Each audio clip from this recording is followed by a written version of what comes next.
নিষিদ্ধ আওয়ামী লীগের ৭৭তম প্রতিষ্ঠাবার্ষিকী ঘিরে রাজধানীতে ব্যাপক সংঘর্ষ হয়েছে, সংঘর্ষ চলছে। আর এই বিষয়ে আরো বিস্তারিত তথ্য জানাতে আমাদের সঙ্গে যুক্ত হচ্ছেন সহকর্মী। আর আওয়ামী লীগ ও বিএনপি নেতাকর্মীদের মধ্যে ধাওয়া পাল্টা ধাওয়া ও সংঘর্ষের ঘটনা ঘটেছে, এতে বেশ কয়েকজন আহত হয়েছেন। আওয়ামী লীগের প্রতিষ্ঠা বার্ষিকীতে কাঁপছে ঢাকা, সেনা মোতায়েনের আসল রহস্য কি? আজকে এই মুহূর্তে যদি বলে বিএনপি সরকারের ইতিমধ্যে পতন হয়ে গেছে। আওয়ামী লীগের একটি প্রতিষ্ঠা বার্ষিকী ঘিরেই কি তবে নড়বড় হয়ে গেল ঢাকার মসনদ, নাকি পর্দার আড়ালে অন্য কোনো বড় বিপদের গন্ধ পাচ্ছে গোয়েন্দারা? 18,000 পুলিশ নামানোর পরও কেন সেনাবাহিনীকে ডাকতে হলো? তাহলে কি সরকার আওয়ামী লীগের গত এক মাসের মিছিল ও তৎপরতাকে এতটা ভয় পেয়েছে যে কারণে পুলিশ দিয়েও দলটিকে ঠেকানো যাচ্ছে না? প্রতিষ্ঠা বার্ষিকী আওয়ামী লীগের, অথচ ভয়ে কাঁপছে বর্তমান বিএনপি সরকার। কি এমন হয়েছে আওয়ামী লীগের একটা প্রতিষ্ঠা বার্ষিকীতে সরকারের এমন কাঁপুনি উঠেছে? এবং আওয়ামী লীগের নেতা কর্মীদের উপর আঘাত করা হয়, তাহলে আওয়ামী লীগের পক্ষ থেকে কঠোর কর্মসূচি আসতে পারে। দেশ বাঁচানোর স্বার্থে সরকার পতনের এক দফা কর্মসূচি নিয়ে রাস্তায় নামতে পারে আওয়ামী লীগ। দর্শক, নতুন একটা নিউজ আপনাকে স্বাগতম। প্রিয় দর্শক, 23 জুনকে কেন্দ্র করে আওয়ামী লীগ অনলাইনে যে কর্মসূচির ডাক দিয়েছে, সেই কর্মসূচিকে কেন্দ্র করে বাংলাদেশ সরকার যেই পদক্ষেপগুলো নিয়েছে, সেই পদক্ষেপগুলো নেওয়ার কারণে বিশ্লেষকরা বলছেন আওয়ামী লীগকে ভয় পাচ্ছেন সরকার। দর্শক মণ্ডলী, আপনার কাছে কি মনে হয় সরকার যেই পদক্ষেপগুলো নিয়েছেন, যেমন 18,000 পুলিশ মোতায়েনের পাশাপাশি 6টি জেলায় সেনাবাহিনী মোতায়েন করেছেন স্বরাষ্ট্র মন্ত্রণালয়। দর্শক, এসব কর্মকাণ্ডের কারণে এখন রাজনীতিবিদ বা রাজনীতির বিশ্লেষকরা বলছেন সরকার কি তবে আওয়ামী লীগের এই কর্মকাণ্ডে ভয় পাচ্ছেন? যদিও বা আওয়ামী লীগের কার্যক্রম নিষিদ্ধ রয়েছে এবং আওয়ামী লীগের সংগঠন ছাত্রলীগ পুরোপুরি নিষিদ্ধ রয়েছে, তাহলে কি এই নিষিদ্ধ সংগঠনকেই এত ভয়? এমনটাই বলছেন বিশ্লেষকরা। দর্শক মণ্ডলী, যদি আজকের এই দিনে আওয়ামী লীগের সাথে পাল্টাপাল্টি সংঘর্ষ বেঁধে যায় পুলিশ এবং সেনাবাহিনীর, তাতে করে কি আওয়ামী লীগ চূড়ান্ত কোনো ডাক দিতে পারে? দর্শক, আপনার কাছে কি মনে হয় তা অবশ্যই কমেন্ট করে জানিয়ে দিন। এছাড়াও দর্শক, ভিডিওর শুরুতেই আরো যে গুরুত্বপূর্ণ ভিডিওর অংশগুলো দেখেছেন তার বিস্তারিত আলোচনা একটু পরেই দেখতে চলেছেন। তো দর্শক, আর কথা না বাড়িয়ে চলুন দেখে আসবো আজকে সেই কাঙ্ক্ষিত ভিডিওগুলো। তবে তার আগে বলবো, যারা এখনো চ্যানেলটি সাবস্ক্রাইব করেননি অবশ্যই চ্যানেলটি সাবস্ক্রাইব করে পাশে থাকা বেল আইকনটি ক্লিক করে দিন। আর যারা ইতিমধ্যেই চ্যানেলটি সাবস্ক্রাইব করে রেখেছেন তাদেরকে অসংখ্য ধন্যবাদ। তো চলুন দর্শক, ভিডিওটিতে একটি লাইক দিয়ে আমরা ধারাবাহিকভাবে সবগুলো ভিডিওর আলোচনা দেখে আসি। আওয়ামী লীগ কর্মীরা ধাওয়া দেয় শুরুতে, মারধর করে বিএনপি কর্মীদের।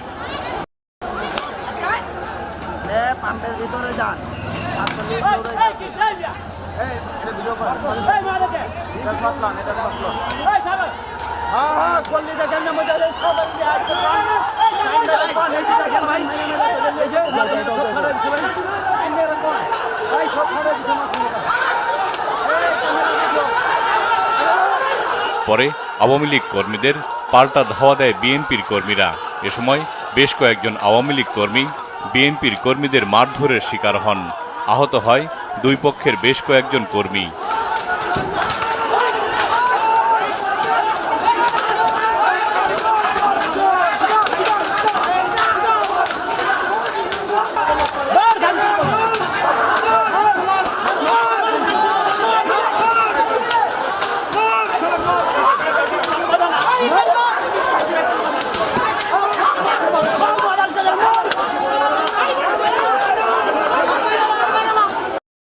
আওয়ামী লীগের প্রতিষ্ঠা বার্ষিকীতে কাঁপছে ঢাকা, সেনা মোতায়েনের আসল রহস্য কি? দর্শক, আমি শুরুতেই বলতে চাই যে বিএনপি সরকার পঞ্চম মাসে 4 মাস পূর্ণ করে কয়েকদিন হচ্ছে। আজকে এই মুহূর্তে যদি বলে বিএনপি সরকারের ইতিমধ্যে পতন হয়ে গেছে, ফিজিক্যালি পতন না হলেও নৈতিক পতন বা পরাজয় ইতিমধ্যে হয়ে গেছে। আজকে বিশেষ করে আবার নতুন করে সেনাবাহিনী মোতায়েনের প্রেক্ষাপটে একবার খেয়াল করে দেখুন, আওয়ামী লীগ সেনা মোতায়েন করেছিল প্রায় 15.5 বছরেরও বেশি সময় পরে, দীর্ঘদিন দেশ চালিয়ে। কিন্তু বিএনপি আনুষ্ঠানিকভাবে সেনা মোতায়েন করলো বা মোতায়েন করছে মাত্র পঞ্চম মাসে এসে।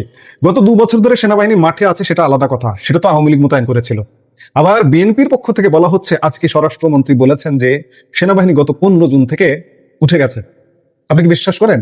এই সরকারের অনেক কিছু আমি বিশ্বাস করি না। সেনাবাহিনী যে উঠে গেছে 15 তারিখ থেকে, কোনো গণমাধ্যমে কোনো খবর আছে? কোনো অফিসিয়াল আনুষ্ঠানিক ঘোষণা আছে যে সেনাবাহিনী মাঠ থেকে উঠে গেল? সেনাবাহিনী আসলে উঠে যায়নি। একটা বড় অংশ উঠে গেছে, যেটি 30,000 থাকতো গত 1.5 বছর ইউনূসের আমলে। 30,000 আপনাকে পাহারা দিয়ে রেখেছিল, কিন্তু অর্ধেকটা মাঠে ছিল, আছে। সরকার বলছে উঠে গেছে, কিন্তু আসলে কি উঠে গেছে? আর এরই মধ্যে আবারও সেনাবাহিনী মোতায়েন করা হলো বা নামানো হলো। একটা সিভিল সরকার, একটা নির্বাচিত সরকার, একটা গণতান্ত্রিক সরকার সেনাবাহিনী মোতায়েন করে, ভাবতে পারছেন? সেনাবাহিনী কোন পর্যায়ে মোতায়েন করা হয়? এক্সট্রিম লেভেলে। পুলিশ ফেল করে, র্যাব ফেল করে, তখন কি নামে? বিজিবি নামে। বিজিবি ফেল করে, তখন সেনাবাহিনী নামে। কিন্তু সরকার এতটাই আতঙ্কিত, যার কারণে কোনো রকম রিস্কের মধ্যে নেই, সরাসরি সেনাবাহিনী নামিয়ে দিল। আওয়ামী লীগ নিষিদ্ধ, তাদের প্রকাশ্যে কোনো কর্মসূচি নেই। অন্তর্বর্তী সরকার পার হয়ে এখন দেশে নির্বাচিত সরকার, কিন্তু হঠাৎ এমন কি ঘটলো? দেশের 4টি মেগা সিটি সহ 6 জেলায় আবারও জরুরি ভিত্তিতে সেনা মোতায়েন করতে হলো। তাও আবার গত সপ্তাহে মাঠ থেকে তথাকথিত সেনা প্রত্যাহারের পর স্বরাষ্ট্রমন্ত্রী সালাউদ্দিন আহমেদের হঠাৎ এই ঘোষণায় জনমনে এখন কোটি টাকার প্রশ্ন। আওয়ামী লীগের একটি প্রতিষ্ঠা বার্ষিকী ঘিরেই কি তবে নড়বড় হয়ে গেল ঢাকার মসনদ, নাকি পর্দার আড়ালে অন্য কোনো বড় বিপদের গন্ধ পাচ্ছে গোয়েন্দারা? বিশ্লেষকদের একাংশ তো বলছেন ভয় আর আতঙ্কে কাঁপছে সরকার, যে কোনো সময় ঘটে যেতে পারে বড় অঘটন। ঘটনার সূত্রপাত আজ সোমবার দুপুরে গণমাধ্যম কর্মীদের মুখোমুখি হয়ে স্বরাষ্ট্রমন্ত্রী সালাউদ্দিন আহমেদ এমন এক ঘোষণা দিলেন, যা দেশের রাজনৈতিক অঙ্গনে রীতিমতো তোলপাড় সৃষ্টি করেছে। তিনি স্পষ্ট করে জানিয়েছেন, আগামী 30 জুন পর্যন্ত দেশের 6টি জেলা ও মহানগরে সেনা মোতায়েন থাকবে। কিন্তু কেন? স্বরাষ্ট্রমন্ত্রীর এই ঘোষণার আগে একটি চিঠিও জারি করা হয়েছে ইতিমধ্যে। চিঠিটি সোশ্যাল মিডিয়ায় ইতিমধ্যে ভাইরাল হয়ে গেছে।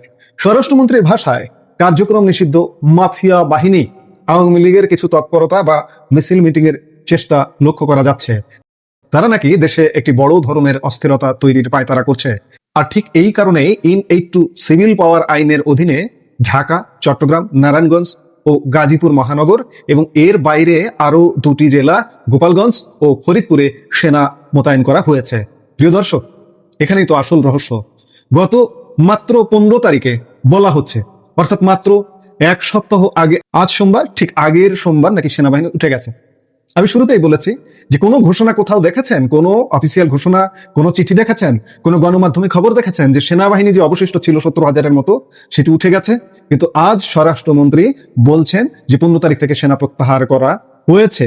এটি হতে পারে যে বিশ্বকে দেখানো যে আমরা সেনাবাহিনী প্রত্যাহার করেছি। গণতান্ত্রিক দেশ, গণতান্ত্রিক প্রক্রিয়ায় চলছে, কিন্তু আসলে নেপথ্যে সেনা শক্তিতেই এই সরকার, এই যে 5 মাস বয়স, এই 5 মাস এখনো পর্যন্ত টিকে আছে। আর কয় মাস টিকে, সেটি হচ্ছে দেখার বিষয়। দীর্ঘ প্রায় 1.5 বছর মাঠে থাকার পর সেনা সদস্যদের ব্যারাকে এড়িয়ে নেওয়া হয়েছিল বলে আজ স্বরাষ্ট্রমন্ত্রী বলেছেন। নির্বাচিত সরকার আসার পর এটা ছিল একটা বড় স্বস্তির খবর। তাহলে 7 দিন পার হতেই এমন কি পরিস্থিতি তৈরি হলো যে আবার সেনাবাহিনীকে জরুরি তলব করতে হলো? এই ঘটনাকে কেন্দ্র করে সোশ্যাল মিডিয়া থেকে শুরু করে চায়ের দোকান সবখানে এখন তীব্র সমালোচনা। জনগণের একটা বড় অংশ বলছেন এটা আসলে বর্তমান বিএনপি সরকারের চরম ভয় আর রাজনৈতিক দুর্বলতার বহিঃপ্রকাশ। একটু ঠান্ডা মাথায় ভেবে দেখুন তো, ডক্টর ইউনূসের অন্তর্বর্তী সরকারের পর দেশে একটি নির্বাচিত সরকার এসেছে, কিন্তু জনমনে প্রশ্ন উঠছে, এই সরকারও কি তবে ডক্টর ইউনূস সরকারের মতোই দুর্বল? আওয়ামী লীগ কোনো হরতাল ডাকেনি, কোনো অবরোধ বা ধর্মঘটের ডাক দেয়নি। স্রেফ তাদের দলীয় প্রতিষ্ঠা বার্ষিকী কেন্দ্র করে কিছু গোপন বা প্রকাশ্য তৎপরতার খবর শুনেই যদি সরকারকে সেনাবাহিনীর আশ্রয় নিতে হয়, তবে এই সরকারের প্রশাসনিক ভিত্তি কতটা মজবুত তা নিয়ে প্রশ্ন ওঠা স্বাভাবিক। সমালোচকরা বলছেন, আওয়ামী লীগ তো এখন নিষিদ্ধ দল, তাদের প্রকাশ্য কার্যক্রম শূন্যের কোঠায়, তবুও বিএনপি, জামায়াত কিংবা এনসিপির মতো দলগুলো কেন এতটা অস্থির? অনেকেই আশঙ্কা করছেন এই সরকারের পায়ের নিচের মাটি এতটাই নরম যে যদি সত্যি সত্যি দেশের সাধারণ জনগণ কোনো কারণে মাঠে নেমে পড়ে, তবে সরকারের নীতি নির্ধারকদের হার্ট অ্যাটাক করার দশা হবে। পরিস্থিতি এতটাই নাজুক যে যে কোনো সময় এই সরকার পতনের মুখে পড়তে পারে। এমনকি সেনাবাহিনীর ওপর অতিরিক্ত নির্ভরশীলতা উল্টো কোনো রাজনৈতিক সমীকরণও তৈরি করে ফেলতে পারে। এটি আওয়ামী লীগের জন্য নিঃসন্দেহে একটি বার্তা। সরকার মানসিকভাবে মনোবল কতটা দুর্বল দেখুন, একটু কিছু হলেই সেনাবাহিনী তলব করছে। আওয়ামী লীগ, আপনারা যদি 10 লক্ষ লোক নিয়ে মাঠে নামেন, তাহলে কি অবস্থা হবে একবার চিন্তা করুন। স্বরাষ্ট্রমন্ত্রী অবশ্য বিষয়টিকে একটি রুটিন ওয়ার্ক বলে হালকা করার চেষ্টা করেছেন। তিনি বলেছেন, পরিস্থিতি নিয়ন্ত্রণের জন্য বিজিবি বা সেনাবাহিনী মোতায়েন করা একটি স্বাভাবিক প্রক্রিয়া নয়। আমরা স্বাভাবিক প্রক্রিয়া এটাকে মনে করি না। আওয়ামী লীগের শেষ সময় অস্বাভাবিক পরিস্থিতি তৈরি হয়েছিল বলেই সেনাবাহিনী মাঠে নামানো হয়েছিল, এবং অস্বাভাবিক পরিস্থিতির মধ্যে ইউনূসের সময় গেছে, এখনো বিএনপির সময়ও যাচ্ছে। স্বরাষ্ট্রমন্ত্রী আরো বলেছেন যে এবারের মোতায়েনের সাথে আগের 1.5 বছরের পরিস্থিতির কোনো মিল নেই, কিন্তু সাংবাদিকদের প্রশ্নের মুখে তিনি যখন বলেন কোনো জায়গায় তাদের অপতৎপরতা বৃদ্ধি পেয়েছে, আমাদের গোয়েন্দা প্রতিবেদনের ভিত্তিতে আমরা সেটা করছি, আরো কিছু বিষয় আছে যা আমি এখানে ফাঁস করতে চাই না, তখনই মূলত রহস্য আরো ঘনীভূত হয়। স্বরাষ্ট্রমন্ত্রী কি ফাঁস করতে চাইলেন না? কোন সে গোপন ষড়যন্ত্র যা সরকার প্রকাশ করতে ভয় পাচ্ছে? দর্শক, স্বরাষ্ট্রমন্ত্রীর পুরো বক্তব্য এবং দেশের বর্তমান পরিস্থিতি বিশ্লেষণ করলে একটা বিষয় পরিষ্কার, বাংলাদেশ এই মুহূর্তে এক অদ্ভুত রাজনৈতিক টানাপোড়েনের মধ্যে দিয়ে যাচ্ছে। একদিকে সরকার দাবি করছে সবকিছু তাদের নিয়ন্ত্রণে এবং অপরাধের গ্রাফ সর্বনিম্ন, অন্যদিকে সামান্য প্রতিষ্ঠা বার্ষিকীর আতঙ্কে দেশের প্রধান শহরে সেনা নামাতে হচ্ছে। তাহলে আসল সত্যটা কি? সরকার কি আসলেই কোনো বড় ধরনের অভ্যুত্থান বা নাশকতা ঠেকাতে এই আগাম সতর্কতা নিল, নাকি সমালোচকদের দাবি অনুযায়ী ভেতর থেকে ভেঙে পড়া এক দুর্বল সরকার কেবলই টিকে থাকার জন্য ভোটের উপর ভরসা করছে? আগামী 30 জুন পর্যন্ত এই সেনা মোতায়েন বাংলাদেশকে কোন দিকে নিয়ে যায় সেটাই এখন দেখার বিষয়। এই সেনা মোতায়েন কি সত্যি রুটিন ওয়ার্ক, নাকি সরকারের ভেতরে লুকিয়ে থাকা চরম আতঙ্কের বহিঃপ্রকাশ? সরকার আসলে আতঙ্কিত, এটি বলার অপেক্ষা রাখে না, কারণ দেশের নিয়মিত আইন শৃঙ্খলা বাহিনী, আমরা প্রত্যেকটি কন্টেন্টে বলে আসছি যে পুলিশ সরকারকে কিন্তু পাহারা দেবে না। কেন দেবে না সেই ব্যাখ্যাগুলো আমরা বিভিন্ন সময়ে দেবার চেষ্টা করেছি। পুলিশের বুকে ক্ষত আছে, নিজেদের বন্ধু, স্বজন, সহকর্মী হত্যা, নির্যাতন এবং অন্যায়ভাবে বিচারের আওতায় আসতে হয়েছে পুলিশকে। সেই পুলিশ আবারও এই ঠুনকো সরকারের নির্দেশে প্রতিরোধ করতে ঝাঁপিয়ে পড়বে, এটি ভাববার কোনো কারণ নেই। আর এই ভয়ে ভীত হয়ে শুধুমাত্র পুলিশের উপর ভরসা না করে সেনা মোতায়েন করতে বাধ্য হচ্ছে সরকার। কিন্তু কতক্ষণ এভাবে? মাত্র 5 মাস এই পরিস্থিতি ঘোলাটে 5 বছরের ম্যান্ডেট নিয়ে এসছেন না আপনারা? 5 বছর কি টেকা সম্ভব হবে? আজকে যদি 5 মাসেই এই অবস্থা হয়, পরিস্থিতি কিন্তু ঘোলাটে। আওয়ামী লীগের জন্য এটি নিঃসন্দেহে এক বিরাট বার্তা। আওয়ামী লীগ এখন এই বার্তাটিকে কিভাবে ক্যাশ করবে?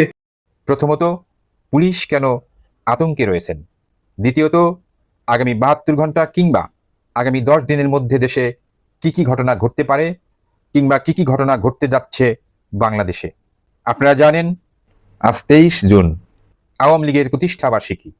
এই দিবসটি উপলক্ষে আওয়ামী লীগের পক্ষ থেকে নানামুখী কর্মসূচি ঘোষণা করা হয়েছে। কর্মসূচির প্রধান লক্ষ্য হচ্ছে আওয়ামী লীগের কেন্দ্রীয় কার্যালয় সহ সকল অফিসকে দখলমুক্ত করে নিজেদের দখলে নিয়ে আসা। সূত্র বলছে, আওয়ামী লীগের মূল টার্গেট হচ্ছে গুলিস্তানের কেন্দ্রীয় অফিস দখলমুক্ত করে নিজেদের দখলে নিয়ে আসা। আর সে লক্ষ্যে সারা দেশ থেকে দলীয় নেতাকর্মীদের ঢাকায় আসার নির্দেশ দেওয়া হয়েছে। এ খবর শুনে ভয় পেয়েছেন বিএনপির স্বরাষ্ট্রমন্ত্রী সালাউদ্দিন আহমদ। তাই তো তিনি বলছেন, আওয়ামী লীগ কোনো রাজনৈতিক দল নয়, এটি একটি মাফিয়া পার্টি। এবং ভয় পেয়ে ঢাকায় 18,000 পুলিশ সহ 6 জেলায় মোতায়েন করেছেন সেনাবাহিনী। ডিয়ার ভিউয়ার্স, আপনারাই বলেন, আওয়ামী লীগ কি মাফিয়া পার্টি? যে আওয়ামী লীগ বাংলাদেশ রাষ্ট্রের জন্ম দিয়েছে, যার বয়স 77 বছর, সেই আওয়ামী লীগকে স্বরাষ্ট্রমন্ত্রী বলছেন এটি কোনো রাজনৈতিক দল নয়। তিনি কি এটি ইচ্ছে করে বলছেন, নাকি ভয় পেয়ে আবল তাবল বলছেন? অন্যদিকে আওয়ামী লীগের এই কর্মসূচিতে আতঙ্কিত হয়ে বড় সমস্যা দেখছেন পুলিশ বলছেন, আওয়ামী লীগের মিছিলে যদি পুলিশ, বিএনপি, জামাত কিংবা এনসিপি বাধা দেয়, তাহলে ব্যাপক সংঘর্ষ হতে পারে এবং পুলিশকে আক্রমণ করতে পারে আওয়ামী লীগের নেতাকর্মীরা।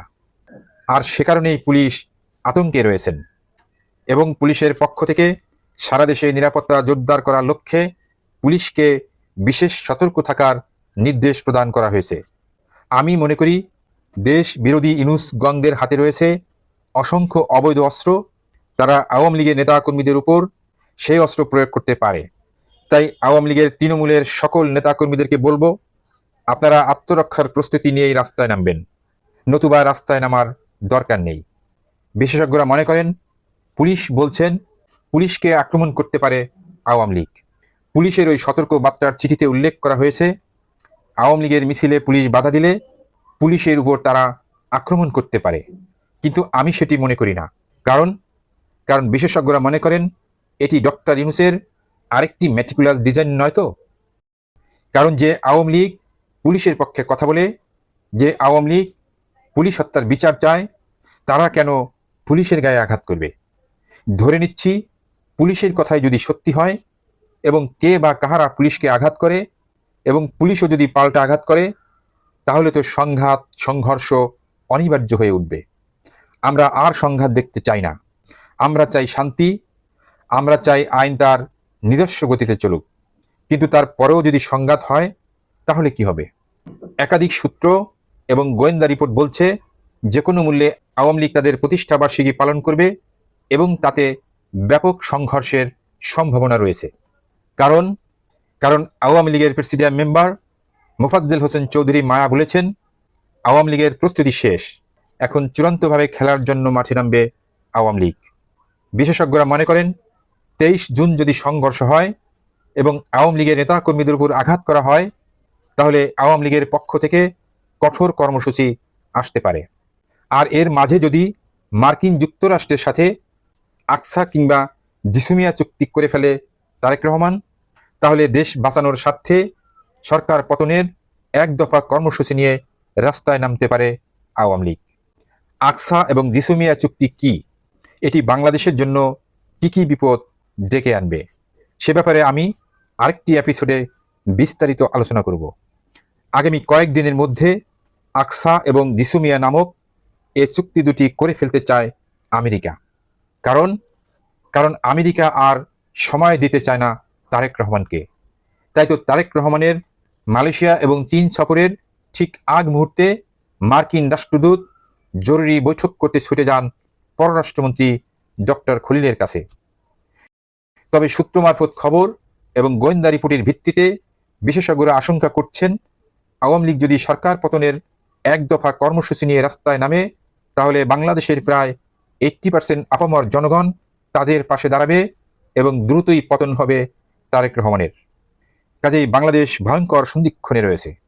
আগামী 72 ঘন্টা কিংবা আগামী 10 থেকে 15 দিনের মধ্যে বাংলাদেশে ঘটে যেতে পারে অনাকাঙ্ক্ষিত অনেক বড় ঘটনা। তাই তো পুলিশ আতঙ্কিত হয়ে সারা দেশে রেড অ্যালার্ট জারি করেছেন। অন্যদিকে স্বরাষ্ট্রমন্ত্রীর মুখ শুকনো দেখাচ্ছে, গলা দিয়ে কথা বের হচ্ছে না।